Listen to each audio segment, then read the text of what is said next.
নদীর এপার কহে ছাড়িয়া নিঃশ্বাস, ওপারেতে স্বর্গসুখ আমার বিশ্বাস। হ্যালো বন্ধুরা, সবাই কেমন আছো? আশা করি সকলে ভালো আছো, সুস্থ আছো। তো আমিও খুব ভালো আছি। তো আজকে এই কথাটা কেন বললাম? নদীর এপার কহে ছাড়িয়া নিঃশ্বাস, ওপারেতে স্বর্গসুখ আমার বিশ্বাস। তো দুই বন্ধু অনেকদিন পরে দেখা হয়েছে। তো দুই বন্ধুর মধ্যে কথোপকথন হচ্ছে।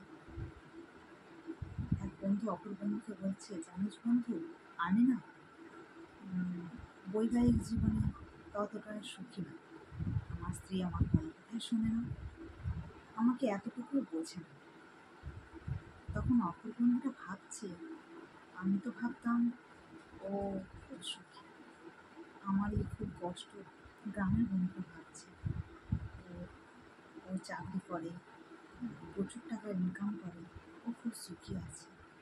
কিন্তু আসলে আমরা দূর থেকে সবই মনে হয় যে ও সুখী আছে, ও সুখী আছে, কিন্তু আসলে সুখী যে যার নিজের জীবনে সবাই অনেক জ্বালাতে পারছে। টাকা থাকলে জীবনের সুখ নেই, পারিবারিক সুখ নেই, আবার পারিবারিক সুখ থাকলে অর্থের সুখ। তো এটাই আমাদের জীবন। দূর থেকে অনেক কিছুই মনে হয় এ সুখ আছে, ও সুখে আছে, কিন্তু আসলে আমরা সবাই একই পাল্লায় ওজন করছি। ঈশ্বরের কাছে